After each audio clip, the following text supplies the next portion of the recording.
I don't know if this is a British thing or what, but do you ever feel awkward about selling your design services? Like you're bragging too much or even that you're not convincing enough? I know I always used to feel this way, and I know that you probably do too. But would you be surprised to know that in fact you don't need to sell yourself at all? Huh? Well, it turns out that your clients can do it for you, and it's actually more effective than you doing it for yourself. In this video, I'm breaking down how to use client testimonials strategically so that you can attract more dream clients without ever feeling salesy or pushy. And if you've ever cringed at the thought of self-promotion or struggled to explain your value, then this video is going to be a game changer for you, because I'm going to show you exactly how to let your clients do the selling for you and for them to be happy to do so.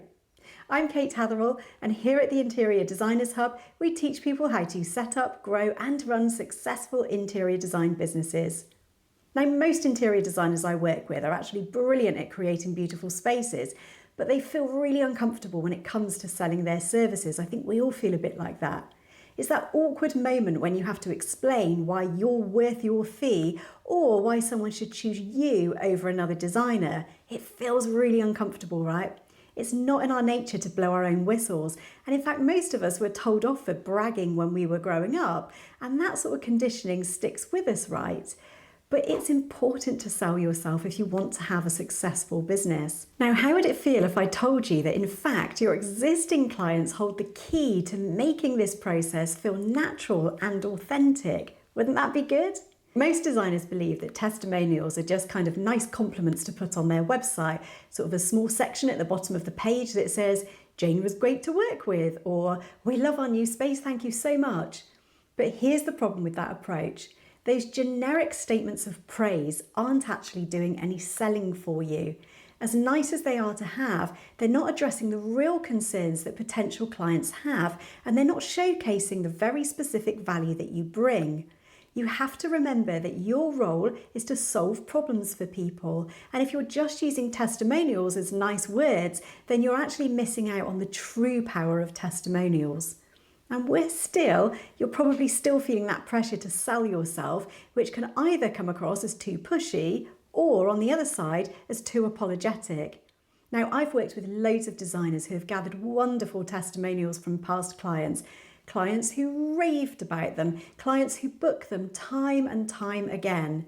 But that praise just isn't being leveraged effectively in their marketing. There are 3 big misconceptions about testimonials that may be holding you back. First, thinking that any positive feedback is a good testimonial. The truth is, "She was lovely to work with" doesn't actually address the concerns that stop potential clients from booking you. Secondly, believing that testimonials belong only on your testimonials page. This isolates them from the key decision-making moments in your client's journey. And third, assuming that testimonials are just kind of a cherry on the top rather than a core part of your sales strategy. When in reality, those testimonials should be doing the heavy lifting of your entire sales process. So in this video, let's transform how you use testimonials with my 3-part framework, and this is going to make selling go from feeling icky and horrible to feeling natural and authentic. So the first step, as you may have guessed, is to stop collecting generic praise and start gathering testimonials strategically that address specific client concerns. So a generic testimonial would be something like, "Kate was wonderful to work with. Oh, we love our new living room." Whereas a strategic testimonial, "I was worried about investing in a designer because our budget was tight, but Kate actually helped us save money by avoiding expensive mistakes and finding quality pieces that fit our budget. The process was so much smoother than our previous DIY attempts." Do you see the difference? The strategic testimonial addresses a specific concern, the cost, that stops people from hiring designers. So let's do this strategically. Here are 5 key concerns that you should be collecting testimonials about. Number 1, cost value. So testimonials that show the return on your client's investment. Number 2, process. You want to be gathering testimonials that show how easy and enjoyable working with you is. Number 3, results. Of course, testimonials that highlight specific problems that you solved and transformations that you brought about. Number 4, uniqueness. Testimonials that show what makes you different from other designers. And number 5, trust. Those are testimonials that demonstrate your reliability and professionalism. Now you might be wondering, well, how am I going to get these testimonials? And the good news is you don't just have to hope that clients mention these things. You can actually guide them to give you that information with specific questions that you ask them when requesting testimonials. So instead of just asking, would you mind writing a testimonial for me, please? Try, well, what was the biggest concern before hiring me and how did that turn out? How would you describe the value you received compared to the investment? What specific problem did our design solve for you? What would you tell someone who's considering hiring a designer but who is feeling hesitant? So once you've gathered them, the second shift is to strategically place your testimonials where they will have the most impact. Now, most designers dump all of their testimonials on a dedicated page that potential clients may or may not visit. But if you think about it, when someone's deciding whether to hire you, they've got specific concerns at different stages of the journey, and so you need to match your testimonials along with the client journey. So first of all, your client will be at the awareness stage, and so you want to put your testimonials on social media and in your portfolio and make sure that those testimonials speak to the transformation that your clients experienced. So testimonials like, "Oh, I never thought our awkward living room could feel so spacious and functional. Sarah somehow made it feel twice the size without moving any walls." The next stage in the customer journey will be the consideration stage, and so they'll be looking at your services page. So make sure that you're including testimonials there that address concerns about your process and your approach. So you want something along the lines of, "As someone who struggles with visualizing, I was worried about making expensive mistakes. James's 3D renderings and sample boards made it so easy to understand exactly what we were getting." Okay, once clients have considered your services, they'll move on to stage 3, the decision stage. So you're thinking here about your pricing, your contact pages, and possibly your client welcome pack as well. So make sure here you're including testimonials that specifically address the value and the return on the investment. So for example, "Oh, the design fee seems significant at first, but Reader's expertise saved us thousands by preventing costly renovation mistakes and finding quality alternatives to our original high-end selections." Then once the client's booked with you, in your welcome materials or your post-booking information, include testimonials about what it's like to work with you. For example, "Michael's project management made the renovation process actually enjoyable. He handled all the contractor coordination and kept us updated every step of the way." By placing the right testimonial at the right moment, you're addressing objections before they come roadblocks to booking. Now, the third shift is to present testimonials in formats that build trust and connection. So here are some powerful formats for you to use. Before and after stories. So you're going to pair visuals with client quotes about the transformation.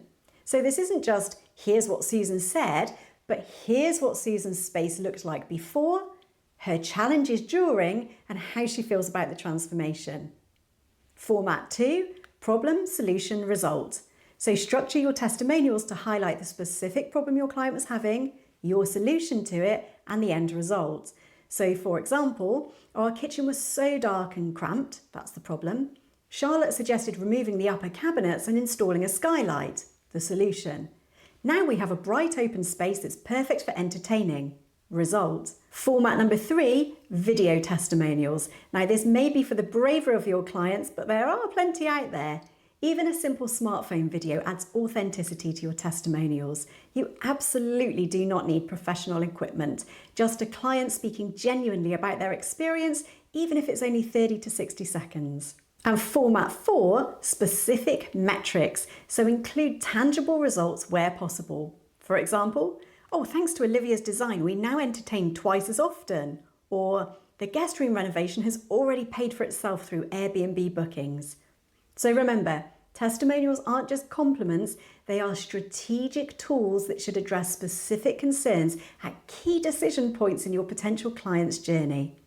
All right, so here's how you can implement this testimonial strategy in your business this week. Here's what you're going to do. Step 1, audit your existing testimonials, review what you currently have, and sort them into the 5 categories we discussed: cost or value, process, results, uniqueness, and trust.